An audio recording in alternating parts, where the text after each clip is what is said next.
When you open the JW Library app on your phone or tablet, you will now be greeted with a legal disclaimer. And unless you accept everything it says, you will not be able to use the app. Period. Big deal, right? We've all seen software disclaimers before. Seriously, who reads them? They're stuff with legalese that's utterly unintelligible to the average person. You scroll down, check the box, and move on. But this particular disclaimer is different, very different. This disclaimer is life-altering for the average Jehovah's Witness, and I wonder whether the corporate organization of Jehovah's Witnesses fully grasp what they've exposed. We're going to get into it, and there is so much here that this is going to take some time. But I promise you, if you are a practicing Jehovah's Witness, this will change your life. There are 14 sections to this disclaimer, and they get more significant as we move toward the last ones. But before we even reach section 1, there is a small box at the top that demands attention. Oh, there's so much here. It reads, "Note to users, this document serves as a legal contract for users. Please also see the article, Why is it not permissible to post publications of Jehovah's Witnesses on a personal website or on social media?" There is a hyperlink in that box that takes you to this article on jw.org. This article states that it is okay to post a link to an article on jw.org, but nothing more. It claims that directing people to jw.org helps to spread the good news. Why do they put good news in quotes? It's like using air quotes when you're being ironic. Do they know that the, quote, good news, unquote, they preach isn't the real good news of the Bible? Maybe. Let me show you an example of how this works. And I'm going to take you to a Mormon website. Yes, this video is just full of surprises. This is the Joseph Smith Foundation, a website by Mormons for Mormons. The Mormons, of course, are formally known as the Church of Jesus Christ of Latter-day Saints, and they are everywhere in the world, just as Jehovah's Witnesses are. The homepage reads, "Strength in Faith, Real History, Real Facts, Real Data." Remarkably, that's essentially the same claim jw.org makes. Now let's go to this menu, by project, and select Documentaries. Under Documentaries, we're going to search for jw.org. And here we find links to jw.org videos. Let's click one at random. Here's one. "O Jehovah, I Trust in You," King Hezekiah, 2016. And voila, it takes us straight to jw.org. It's a little odd that a Mormon website would be promoting jw.org videos, but I'll leave you to sit with that one. Going back to the Mormon website, they do something that is a serious no-no for Jehovah's Witnesses. They have a comment section. They allow comments. Why is that a problem? To understand that, we need to return to that question from reader's article. Partway down, we read this: "Downloading our publications from anywhere but jw.org is potentially dangerous." Dangerous for whom exactly? If you are preaching truth, pure, uncontaminated, God-given truth, then what precisely is the danger? The article continues, "Jehovah has entrusted the responsibility of providing spiritual food to the faithful and discreet slave alone." Matthew 24:45. Hold on, I thought it was Jesus who appointed the faithful and discreet slave, not Jehovah. Doesn't Matthew 28:18 tell us that Jehovah gave Jesus all authority in heaven and on earth? That's quite a slip, gentlemen. And here's the circular logic that should make every thinking person stop cold. How do you know the governing body is the faithful and discreet slave? Because they tell you so. And how do you know they have the authority to tell you that? Because they are the faithful and discreet slave. Round and round we go.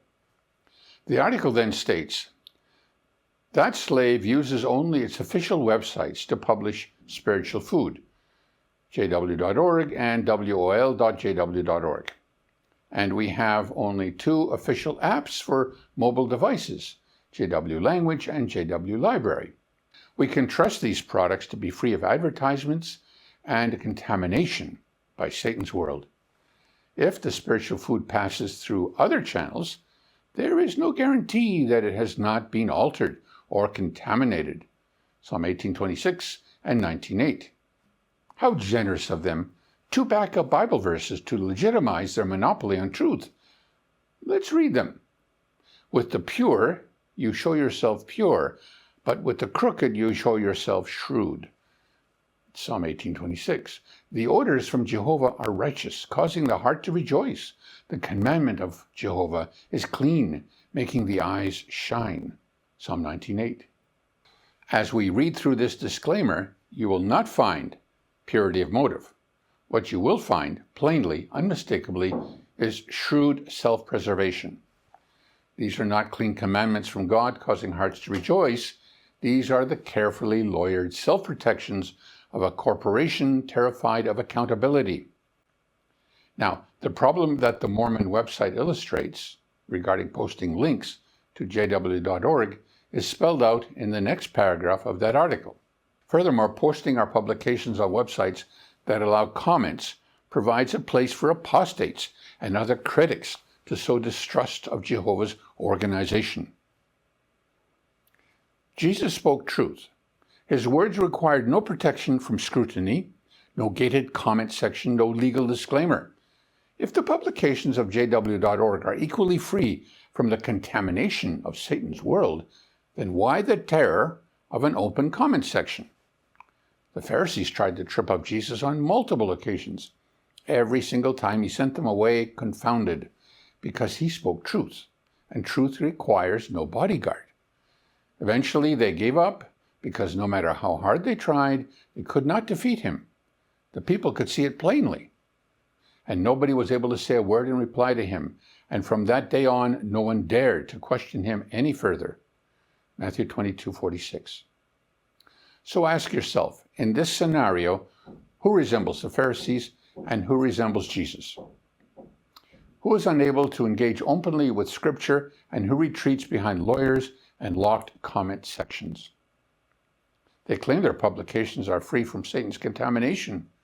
The truth is precisely the opposite. The reason they refuse to allow comments is not to prevent contamination, it's to prevent correction. They don't want their teachings decontaminated. They want the infection to spread undisturbed. Since they cannot defeat genuine disciples of Christ in open debate, they simply label them apostates and slam the door. I invite you now to read this account from John and ask yourself whether the governing body more closely resembles Jesus or the Pharisees. John chapter 9 recounts Jesus healing a man who had been born blind, a miracle he performed on the Sabbath. The Pharisees dragged the man in for questioning. They refused to believe he had ever been blind, so they summoned his parents. They asked them, "Is this your son, who you say was born blind? How then does he now see?" His parents answered, "We know that this is our son, and that he was born blind. But how it is that he now sees, we do not know. Or who opened his eyes, we do not know. Ask him. He is of age. He must speak for himself." His parents said these things because they were in fear of the Jews, for the Jews had already come to an agreement that if anyone acknowledged him as Christ, that person should be expelled from the synagogue. John 9:19-22. The parents were afraid to speak the truth because they would be disfellowshipped for doing so. Now, who does that sound like? So a second time, they called a man who had been blind and said to him, "Give glory to God. We know that this man is a sinner." John 9:24. They wanted to brand Jesus as sinner, just as the corporate organization brands as apostates anyone who dares expose their hypocrisy. The Pharisees had no proof. They had only accusation and authority. Sound familiar? But truth is stubborn. The healed man replied, "Whether he is a sinner, I do not know. One thing I do know, I was blind, and now I can see." John 9:25. They couldn't defeat that, so they fell back on their oldest weapon, sanctimonious contempt and brute intimidation. In answer, they said to him, "You were altogether born in sin, and yet you are teaching us?" And they threw him out. Once again, who does that remind you of? The so-called apostates, or the organization that refuses every honest conversation and simply throws people out? The table is set. Now let's get into the disclaimer itself. I've taken the liberty to break down all the legalese into everyday layman's language. Introduction and terms of use. The bottom line, they hold all the cards. They can change the rules and remove your access anytime for any reason, and you agreed to that the moment you use the app.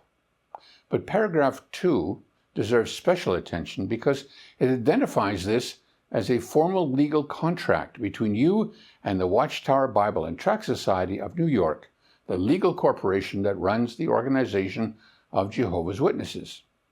Did you catch that? The legal corporation that runs the organization. The religion and worship of Jehovah, JW style, is administered by a legal corporation registered in New York. Jesus would be so proud. Section 1, Grant of License. The bottom line. You're borrowing the app on their terms. They can revoke it whenever they want, and you can't pass it along to anyone else. Section 2, Reservation of Rights and Ownership, Third-Party Content, Trademarks. Worth noting here, 2 separate legal entities are involved, Watchtower Bible and Tract Society of New York and Watchtower Bible and Tract Society of Pennsylvania. That is not a typo. 2 distinct corporations, 1 organization. The bottom line, they own the app, they own the content, they own the trademarks. You own nothing and may tamper with nothing. Section 3, Usage Restrictions. The bottom line, you may use the app, that is all. You may not touch it, share it, rebuild it, rebrand it, or exploit it in any conceivable way. And if they miss a violation today, they can still come after you for it at any time in the future. No 6-month limit. You'll see why that's relevant in a moment. Duplicity, thy name is Watchtower. Section 4, Uses and prohibited uses of the application and or the content in the application. The bottom line, use their content quietly, personally, and for free, but not one step beyond that. They've granted themselves sweeping authority to decide what crosses the line, and you've agreed to their judgment in advance. Section 5, Termination. The bottom line, you serve entirely at their pleasure. They can cut off your access instantly, silently, and without explanation, and you have already consented to exactly that. From here, it gets truly revealing. Section 6, Medical Information. This one we'll read in full because it warrants every second of your attention. The content of this application that contains any medical information or references, medical information, is for informational purposes only and does not constitute medical advice, nor is it intended to be a substitute for professional medical advice, diagnosis, or treatment. The medical information does not recommend or endorse any specific tests, physicians, products, procedures, opinions, or other information that may be mentioned in the medical information. The medical information is not designated, intended, or authorized for use in connection with any medical or life-saving or life-sustaining decisions, systems, or procedures, or for any other application or purpose. Always seek the advice of a physician or other qualified healthcare provider with any question you may have regarding a medical condition or treatment. This application assumes no liability or responsibility for any errors or omissions in the content of any medical information. Reliance on any medical information is solely at your own risk. Let that sink in. This, in effect, nullifies the no-blood doctrine. If a Jehovah's Witness accepts a blood transfusion, the corporation has just declared in a binding legal document that it bears no responsibility for the medical information it publishes. You cannot claim zero responsibility and simultaneously impose a penalty on someone who chose not to follow your guidance, your medical information. It is one or the other. It cannot be both. Is it advice or is it law? If it is advice, it can be disregarded without consequence. If it is law, it carries a penalty for disobedience. They cannot have it both ways. And with this disclaimer, they have legally chosen their side. What they are now saying in plain contractual language is that any medical decision is a matter of personal conscience. If your conscience was shaped by their publications and you refused a blood transfusion and you suffered for it or lost someone who you loved because of it, they are not responsible. Not legally, not financially, not in any way. And the converse is equally true. If your conscience leads you in a different direction, they cannot punish you for it, because that would be coercion.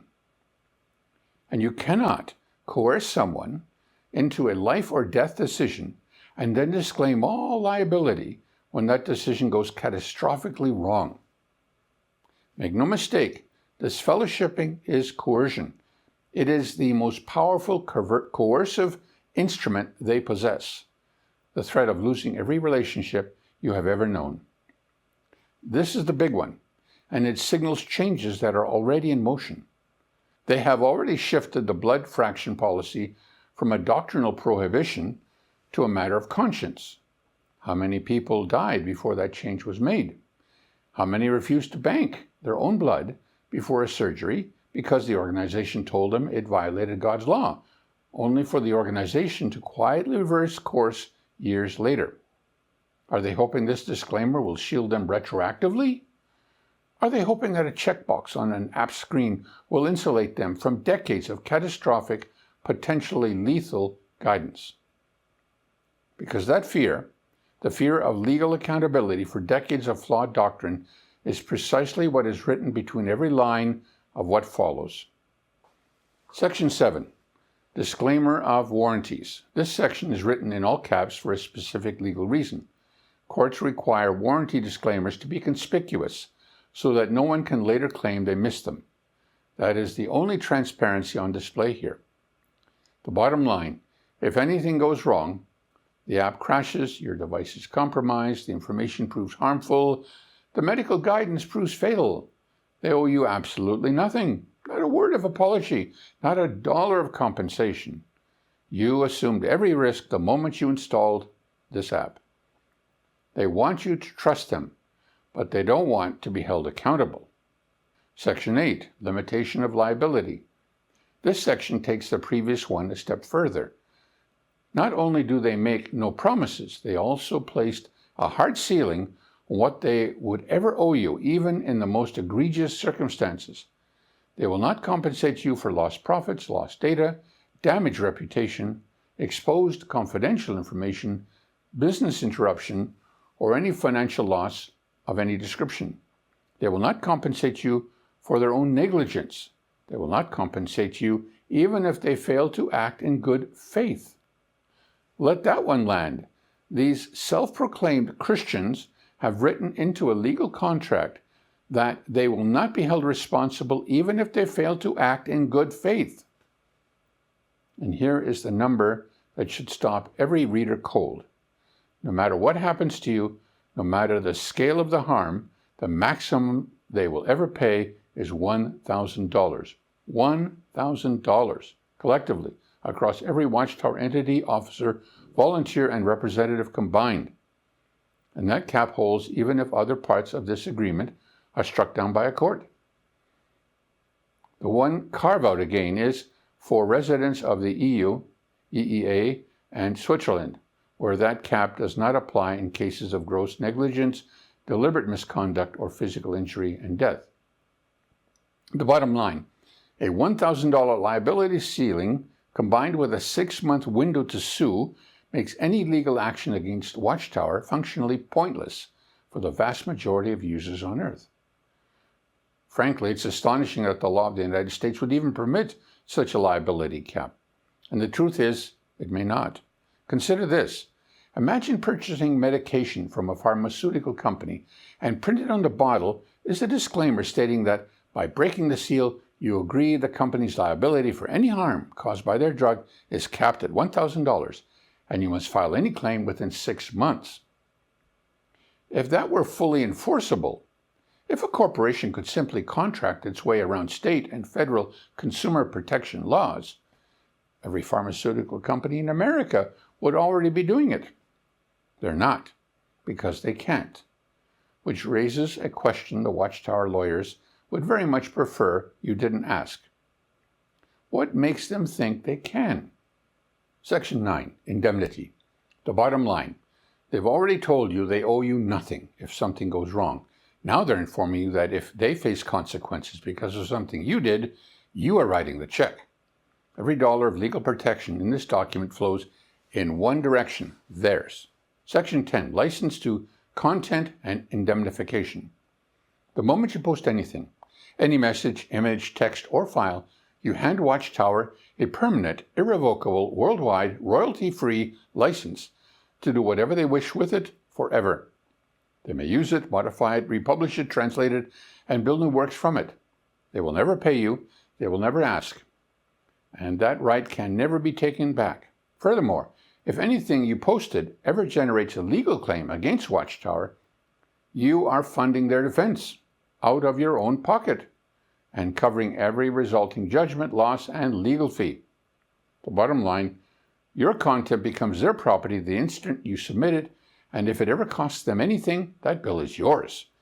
It is grievous to say this, but nowhere in this disclaimer is there a single trace of the Spirit of God, not one breath of it. What permeates every clause, every carefully lawyered sentence, every all-caps paragraph is something else entirely, a different spirit, one that is intimately acquainted with self-interest and a stranger to grace. Section 11, Exporting. The bottom line, standard U.S. federal boilerplate required of any American app, though it is worth pausing on the irony. An organization that commissions its members to preach to every corner of the earth is nonetheless constrained by the geopolitical boundaries of the nation that incorporated it. The apostles, it should be noted, did not consult a compliance department before crossing into Rome. Section 12, Privacy, the shortest section in the entire agreement, and it covers one of the most consequential subjects. In its entirety, it tells you nothing about how your data is collected, stored, used, or shared. It simply points you to a different document that most users will never read. The contrast is damning. Every protection for Watchtower receives paragraphs of meticulous all-caps legal language. Every protection for you receives a single sentence and a redirect. Section 13, Governing Law and Time Limits. New York law governs all disputes in New York courts on their home turf. A United Nations International Trade Convention that might otherwise apply has been specifically excluded. And buried at the end is the provision that may be the most ruthlessly effective of all. You have 6 months to file any legal claim. Not 2 years, not 6 years, 6 months from the date the harm occurred. Miss that window by a single day and your claim is extinguished regardless of its merit. Combined with the $1,000 liability cap, this provision doesn't merely limit legal action, it makes it economically irrational. No lawyer takes a case capped at $1,000 with a 6-month statute of limitations. That is precisely the point. Section 14, Miscellaneous. The closing section ties up every remaining loose end in their favor. This document supersedes everything. Any prior promise, any verbal assurance, any written communication, gone. What is written here is the only thing that counts. They are excused from performance if circumstances beyond their control intervene, a provision broad enough to cover almost anything they choose not to do. If a court strikes down any single provision, the rest of the agreement survives intact. They may transfer this agreement to any affiliated entity without your knowledge or consent. You, of course, may not transfer it to anyone. And if they choose not to enforce a rule today, that does not mean the rule has disappeared. They may enforce it tomorrow, next year, or whenever it suits them. The bottom line, every loose end is tied around you. Are you angry? You should be. Here stands a corporate organization that claims to represent true Christianity, the only authentic Christians on the face of the earth, conducting itself with the cold, calculating precision of a liability-averse multinational corporation looking out for no one but itself. Perhaps the absolute power they have exercised over Jehovah's Witnesses for generations has convinced them that they can write their own laws, that their rules supersede the laws of every nation their members inhabit. They can draft whatever internal statutes they like. But the law of the land does not yield to the Watchtower Society. People rightly object when certain religious factions seek to impose their own legal codes above the civil law of their host nations. But that is precisely what is happening here. The organization is writing its own liability laws with the expectation that they override the legal provisions to which they are entitled as a citizen of your country. If you suffered because you followed their medical directives, if you were coerced by the threat of shunning into refusing a blood transfusion that might have saved your life or the life of someone you loved, do you honestly believe that any court in any civilized country is going to look at that checkbox and say, sorry, the Watchtower only gives you 6 months, so your rights are forfeit? Do you believe any judge is going to tell a grieving family, you might have had a case worth millions, but you checked that box, so the Watchtower cap of $1,000 stands? They can write whatever they want in their disclaimer. What they cannot write away is accountability. And finally, after everything you have just seen, read these words of our true Lord. And his master commended the steward, though unrighteous, because he acted with practical wisdom. For the sons of this system of things are wiser in a practical way toward their own generation than the sons of the light are. Luke 16:8. So tell me, do the men at the top of this multi-billion-dollar corporate enterprise, the Watchtower Societies of New York and Pennsylvania, strike you as the sons of the light? Or do they strike you as something else entirely?